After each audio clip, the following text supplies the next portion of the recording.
The man you will be 10 years from now is decided in the first 10 seconds after you open your eyes. Not by luck, not by chance, by law. Show me your first thought at dawn, and I will show you your destiny.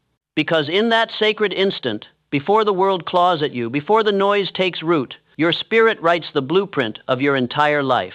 If you rise in hesitation, you have already lost. If you rise in command, you have already won. Every empire ever built, every fortune ever forged, every legend ever remembered began the same way, with a man who spoke law to himself while the rest of the world still slept. Do not call it a routine. Call it a revolution. For the man who conquers his morning conquers his life. And here's the truth no one dares to tell you. The war for your life isn't fought in boardrooms, gyms, or even battlefields.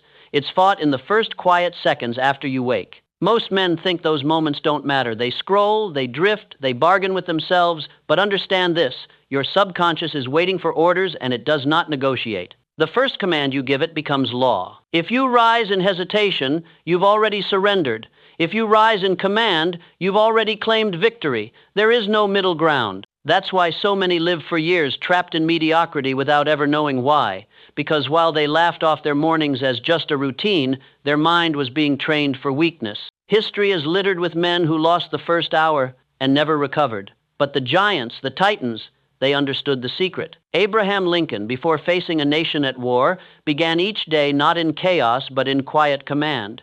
He spoke to himself before the world could speak to him. He knew the man who waits to feel ready dies waiting. So I ask you, when the fog of sleep lifts tomorrow, who will give the first order? The commander who builds or the coward who drifts? Because let me warn you, the first hour of the morning does not forgive. Fail to lead it, and you will spend the rest of the day chasing what you already lost. But win it, and the world itself will bend in your direction. And that is where most men stumble. They confuse hope with command. So, let me ask you, tomorrow morning, will you rise saying, I hope today is better? Or will you rise declaring, I am the man who commands his destiny? Because only one of those voices has the power to bend reality in your favor. Understand this, your subconscious mind does not wait. It is already recording, already obeying. If you start in hope, you've already trained it to settle for less.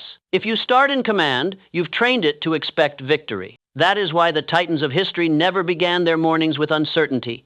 Henry Ford did not hope his impossible engine could be built. He declared it, then forced the world to adjust. Andrew Carnegie did not hope to rise from a poor immigrant boy to the captain of steel. He lived as though it were already true, until reality had no choice but to follow his lead. But here's where most men fall. They speak once and expect their lives to change. They make a single declaration, then drift back into doubt. And doubt, once it enters, erases everything. The giants understood something different. They built a ritual, daily, unshakable, and fierce. A practice so simple and yet so commanding that it transformed belief into identity and identity into law. And if you neglect this ritual, all the affirmations, all the books, all the ambition in the world will collapse into dust.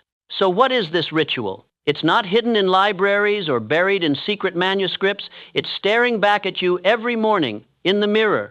So what is this ritual that separates men who drift from men who dominate? It isn't found in a book. It isn't hiding in some secret seminar. It's staring you in the face every single morning in the mirror. The mirror is not a decoration. It is a battlefield. And most men treat it like a place for grooming, while the giants treated it like an altar of identity. Think about it.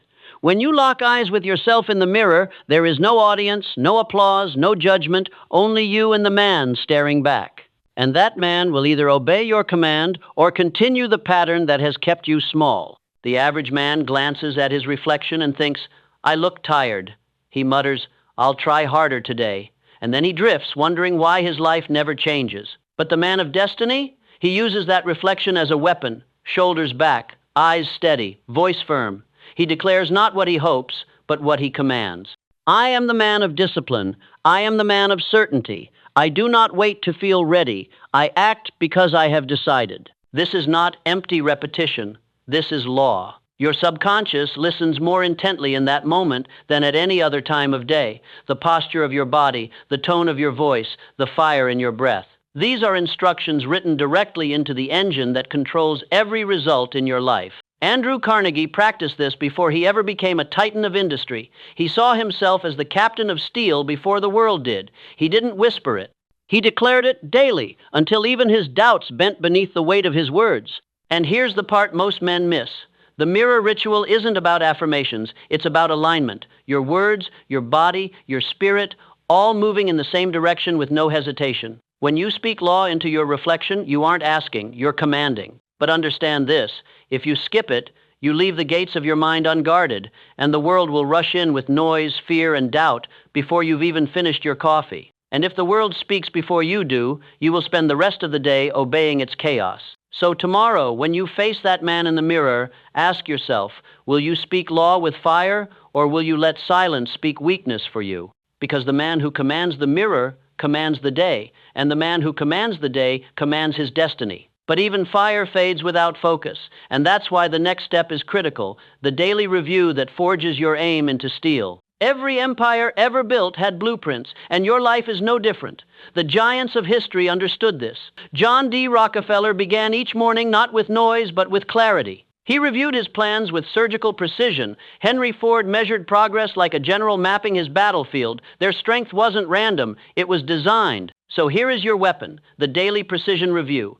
10 minutes that transform your entire day into an unstoppable march forward. Each morning you must decide the single priority that drives your chief aim, confront the mistake you allowed yesterday, and declare how you will correct it, and speak aloud the belief or habit you will enforce today until it bends the world to your will. No excuses, no drift. This is not reflection, this is command. When you speak these truths into the silence of the morning, your subconscious engraves them as law. And from that law, your actions take form. Without this daily review, you may fill your hours with effort, but your results will be scattered, weak, and forgettable. Busyness without progress is the silent assassin of destiny. Rockefeller did not conquer oil because he was the loudest man in the room.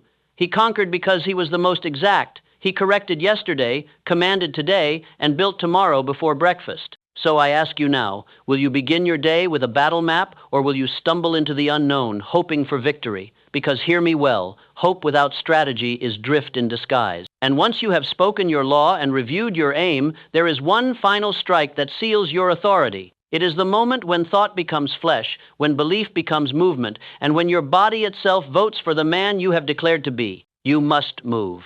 The first movement of your morning is not casual. It is a declaration written in flesh and blood. When your body acts with speed and certainty, your mind follows like a loyal soldier obeying its general. But if your body hesitates, if you linger, if you stall, then you have already trained your spirit to surrender. Napoleon Bonaparte did not begin his mornings in debate. He began them in order, silent, focused, exact. His enemies spent their dawns reacting. He spent his creating the state of a conqueror. That is why he won. Understand this. The first action of your day is your first vote for who you are. If you rise and move with command, you are voting for strength, discipline, and destiny. If you delay, you are voting for drift, weakness, and defeat, and the law of habit force will multiply whichever choice you make. It does not need to be grand. It does not need to be seen. It only needs to be decisive. The bed made without hesitation, the book opened without excuse, the step taken before doubt can speak. These small movements are not minor. They are proof to your subconscious that you are no longer a man who waits. You are a man who commands. Do not say you will start when you feel ready. Feelings are the echo of yesterday, and yesterday is dead. Move anyway. Move before hesitation can whisper. Move before the world can interrupt. Move because you have decided, and the man who keeps his word to himself becomes dangerous. So I ask you now, tomorrow morning when your feet hit the floor, will you stumble and drift, or will you strike with law?